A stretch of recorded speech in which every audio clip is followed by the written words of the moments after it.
En cambio, para la norma 2014, la roca dura no se permite el asentamiento 0, rígido menor a 0,5, intermedio 0,5 a 1, flexible de 1 a 1,5. El balasto para el suelo rígido mayor a 6 kilos sobre centímetro al cubo, resorte por área, intermedio de 3 a 6 y flexible menor a 3. Para la norma 2014, acá se ha puesto 12, pero es un número muy grande para que el asentamiento sea duro. De 6 a 12 para el suelo rígido, 3 a 6 para el intermedio y menor a 3 para el flexible. El otro asentamiento es el denominado diferencial, que está dentro de la norma de suelos y cimentaciones. ¿Qué es lo que te dice la norma de suelos y cimentaciones?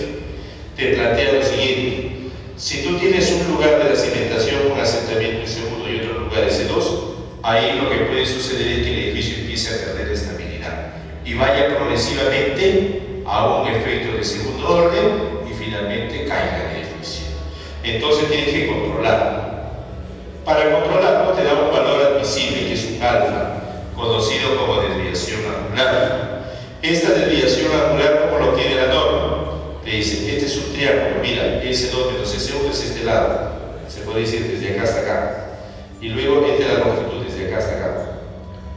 El ángulo alfa es muy pequeño, por lo tanto, la tangente que es este lado entre este lado, por matemáticas sabemos de que si el ángulo tiende a 0, la tangente es equivalente al mismo ángulo y al seno del ángulo. Consecuentemente, tendríamos de que S2 menos S1 sobre L viene a ser la desviación angular y menor a la desviación admisible.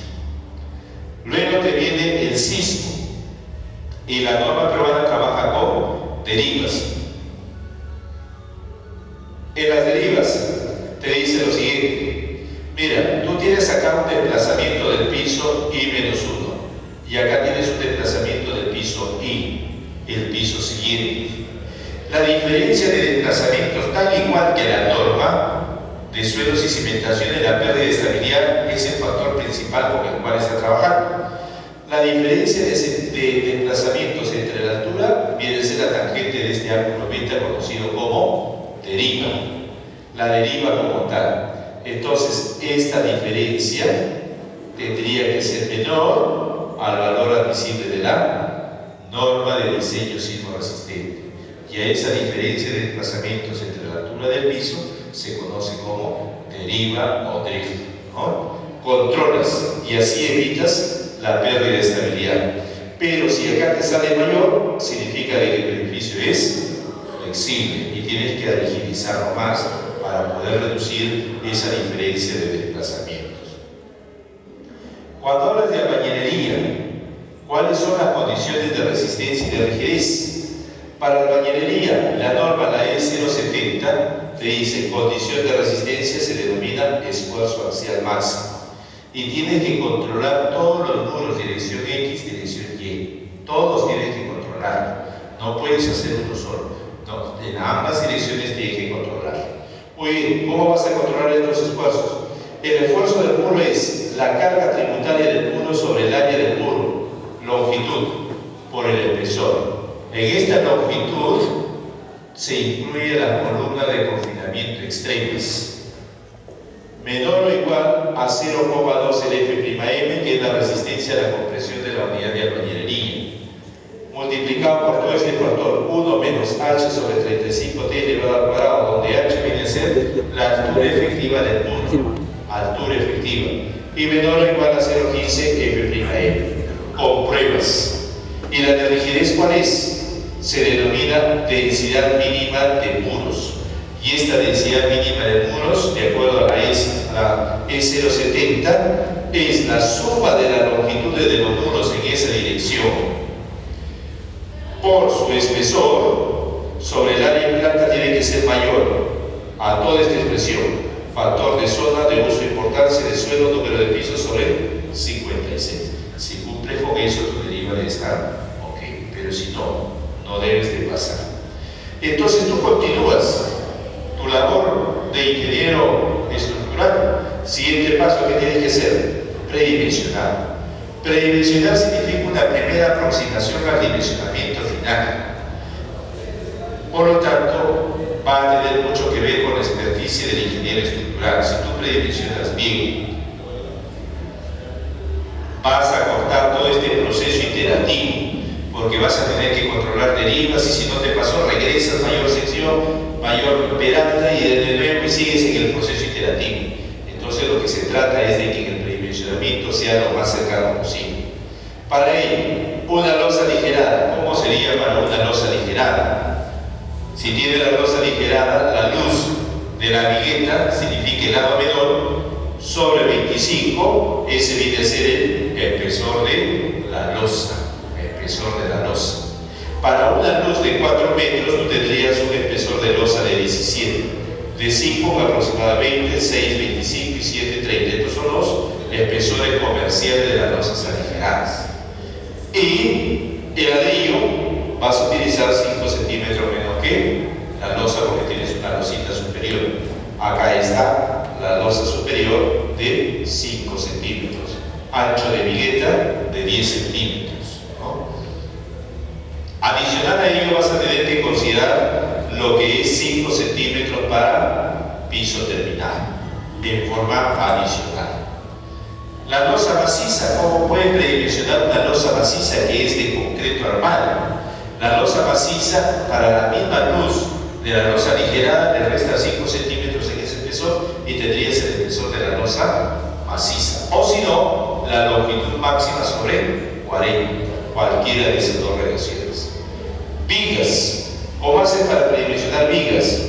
Tienes una luz, el perante es de 1/10 a 1/12 y la base de 1/2 a 2/3 de perante, siendo la base mínima de la viga de 25 centímetros para evitar lo que son las cangrejeras. No, vas a evitar las cangrejeras. Muy bien. En la práctica utilizas 1/10 de la luz, perante, mitad del perante, la base, cada 5 centímetros. Columnas. Saben que las columnas van a tener trabajo de flexo-compresión. Como van a tener trabajo de flexo-compresión, ¿cómo vas a predimensionar columnas? Te vas a la reglamentación del ACI. En el ACI te dice lo siguiente: si tienes una columna centrada, el área va a ser la carga de servicio de esa columna centrada sobre 0,45 F'C. F'C, como todos ustedes lo saben, resistencia a la compresión del concreto. Si tienes una columna excéntrica o esquinada, la carga de servicio sobre 0,35 F'C. ¿Y cómo calculo la carga de servicio? Carga muerta, carga viva. Pero no tengo el área de la columna. Estimación. Entonces tú, cuando trabajas en una oficina de proyectos, se trabaja con estimaciones de cargas. ¿Cuáles son las estimaciones de cargas? Esta carga de servicio viene a ser igual a una carga P por el área tributaria por el número de pisos. ¿Y cuánto vale esa carga P? La carga P vale 1500 kilos sobre metro cuadrado si es categoría A. Nosotros estamos divididos en 3 categorías de significaciones: A, B y C. A esencial, B importante, C común. Para el importante 1250 y para el común de 1000. Tiene ya tu carga. Y si yo estoy en la obra, ¿qué hago? Ya me llega el proyecto. Y yo, ¿cómo me doy cuenta que está bien o está mal ese predimensionamiento? No se preocupe por la diapositiva, la voy a dejar y el día de mañana la voy a cargar en el blog para que todos puedan bajar. Ya, libremente en el sector de conferencias, ahí lo voy a dejar, de tal manera que todos tengan las diapositivas.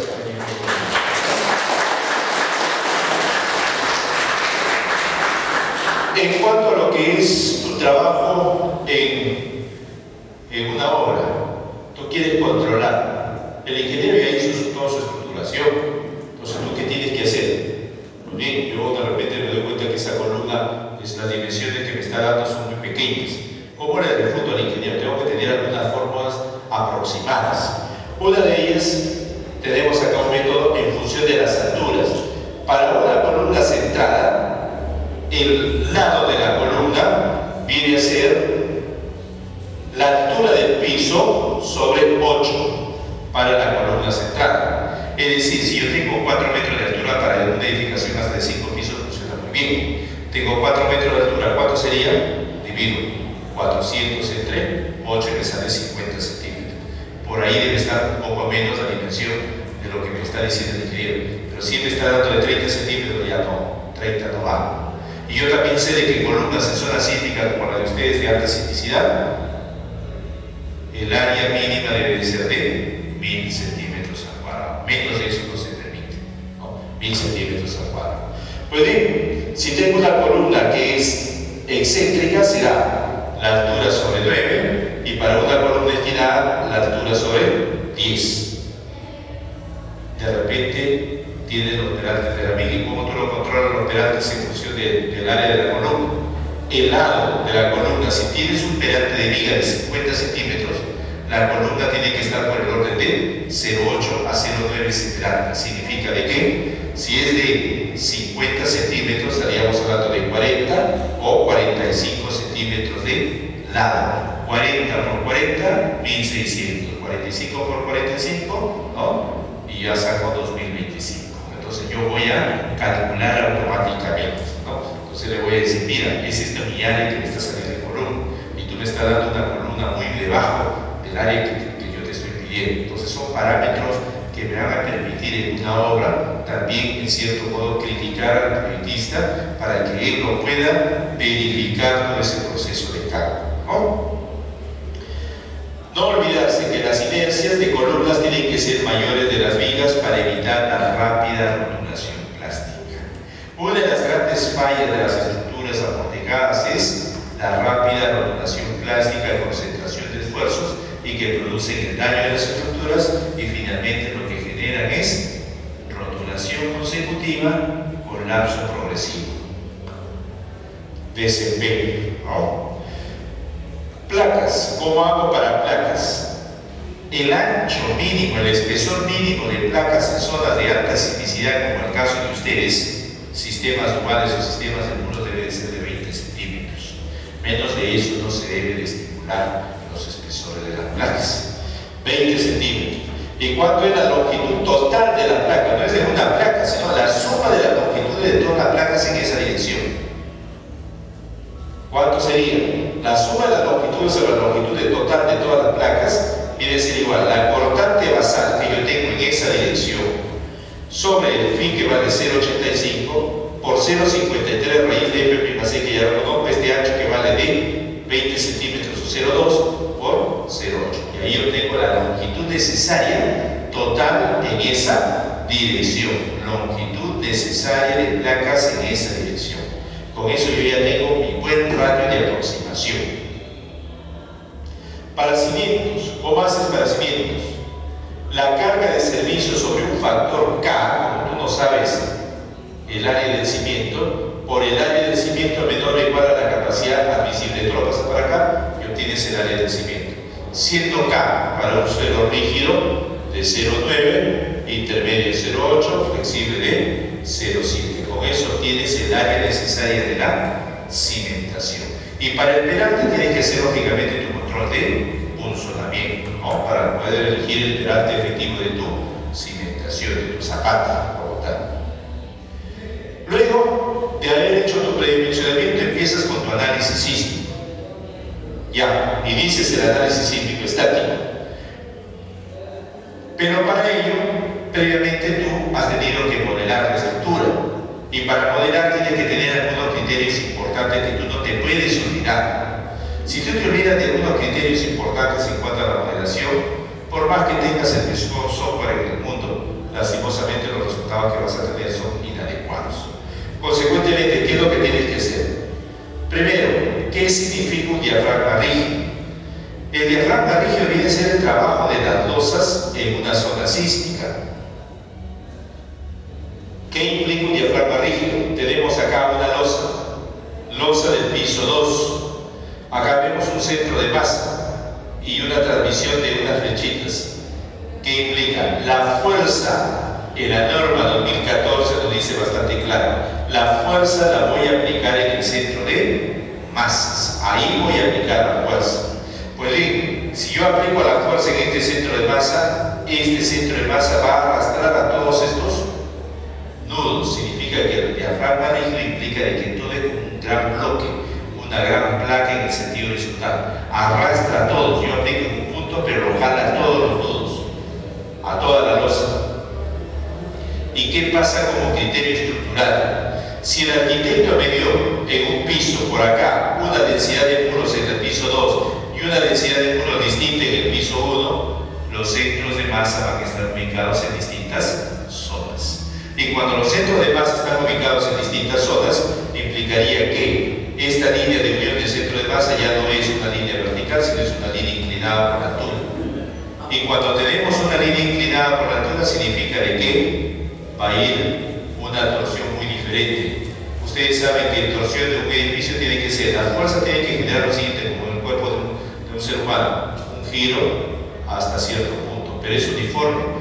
Va incrementándose el ángulo por la altura, pero no puede ser pues, que me haya el giro hasta la cintura un bloque y de repente mi cabeza me lo gire demasiado. ¿No? Me lo está girando demasiado. ¿Qué es lo que va a producir? Daño, lógicamente, en este sector. ¿No? Es ahí donde me va a generar daño. Por eso es de que los centros de masa deben de alinearse lo más cercano posible por el eje vertical. No se olviden, centros de masa de todos los pisos alineados por el eje vertical para evitar que las torsiones empiecen a dañar a los elementos de corte. Brazo rígido. Cuando hablamos de brazo rígido estamos hablando de una unión rígida entre dos elementos, columna viga o columna cimentación. En columna viga nosotros utilizamos software. Hoy en día es imposible que alguien diga pues, de que en una oficina de proyectos están haciendo cálculo manual. Eso ya no existe. ¿No? Eso ya no existe. Tú quieres trabajar en una oficina de proyectos, te van a preguntar lo primero, ¿dominas el SAP? ¿Dominas el CAPS? No lo domino muy bien. Inscríbete en un curso, luego vienes para acá para que puedas trabajar. ¿No? Tienes que saber eso. ¿No? Y son los software que dominan el mercado nacional. ¿No? Hay otros paquetes que han ingresado al mercado nacional. ¿No? Los amigos del CIPE me invitaron a mi persona pues, para que pueda evaluar su software de ellos. Y lo que yo quería es que yo diga, CIPECAD mejor que SAP 2000, mejor que TAPS. ¿No? Y yo no podía decir esas cosas. ¿No? Yo le decía, no es que el software sea malo, lo que pasa es que tengo que pasar de 6 meses por lo menos para aprender el CIPE, ¿no? El software estructural, porque no lo manejo, ¿no? Y ese tiempo, lastimosamente, ya no estoy en una época en la cual voy a invertir un tiempo para aprender un software. No me es rentable académicamente ni intelectualmente, ¿no? Entonces, por lo tanto, decía que no. Pero claro, yo lo que quería era como una especie de propaganda. Si el doctor Villarreal dice que es mejor, seguramente que muchas personas lo van a comprar, ¿no? Y de eso no se trata tampoco, ¿no? Entonces, pero los software que sí están dominando el mercado nacional, que todos lo sabemos, son la familia del CCI, SAP y ETAPS. Entonces, hay que trabajar con el software. Pero cuando uno trabaja con el software se da cuenta que los ejes con los cuales se está trabajando vienen a ser los ejes centroidales, estas líneas punteadas. No son otras líneas. No se va el software hasta la cara externa de la columna, no. Se va eje centroidal, eje centroidal, eje centroidal. Entonces acá se va a generar entre este elemento vertical, columna, con este elemento horizontal viga, acá hay un sector que se duplica. Y donde se están duplicando viene a ser la denominada unión rígida o brazo rígido, que es este sector. Para ello consideramos un factor de 1 para que sea perfectamente un brazo rígido, perfectamente, ¿no? Ya no tenemos que bajar el factor de rigidez pensando en que la construcción estamos mal, porque como tenemos factores de seguridad muy altos, consecuentemente siempre vamos a estar encareciendo todos los proyectos, ¿no? Y ese es uno de los entrampamientos en cuanto a la propuesta de norma del 2014. ¿No? Las observaciones que se hicieron es por qué sale muy caro comparando con la de 2006. Tiene que haber una mejora, pero no tan caro tampoco, ¿no? Entonces, no podemos ahuyentar el boom de la construcción, porque sí, vamos a tener que hacer algunos pequeños ajustes con la intención de que eso salga muy bien. Entonces, plantear pues, esa observación, y es por eso que ahí se queda entrampadito todavía, hasta que se puedan resolver esos casos y las normas sean promulgadas, ojalá en el año que viene, ¿no?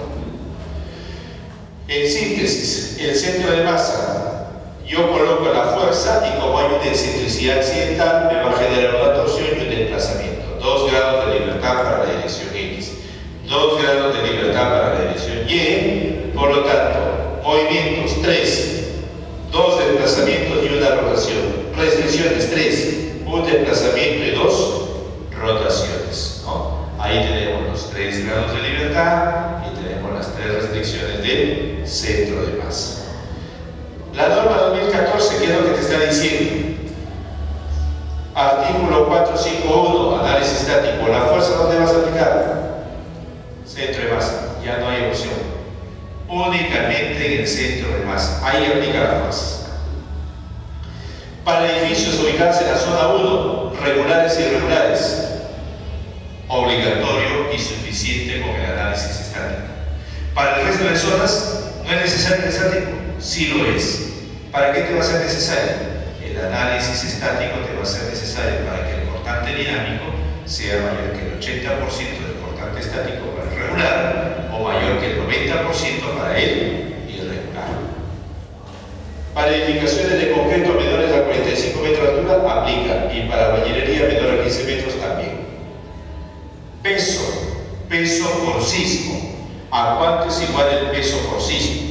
Te dice igual que la norma 2006, tienes que factorar la carga viva. La carga viva, ¿por cuánto tienes que factorar? Depende de la categoría. Si es categoría A y B, el 50%, categoría C, 25%, techo, 25%. Eso implica lo mismo que la norma 2006. Entonces, por ejemplo, acá hay un pequeño ejemplito de una edificación. Metrado por sismo. ¿Dónde está la carga viva? Techo. ¿El techo cuánto vale? 100 kilos por cada metro cuadrado. Va a depender de la inclinación del techo. Si es horizontal, 100 kilos por cada metro cuadrado. ¿Y por qué se factura acá 0,25? La norma que me decía, para techos es el 25%. Entonces se ha facturado por ese valor. Como me decía que es una vivienda, 200 kilos por cada metro cuadrado por el área y 0,25. ¿Por qué 0,25? Porque la vivienda es categoría C. Y como es categoría C, tengo que considerar el 25%. Luego tienes que calcular el periodo fundamental de vibración. Este periodo fundamental de vibración lo vas a obtener direcciones X e Y. Para ambas direcciones tienes que obtenerlos.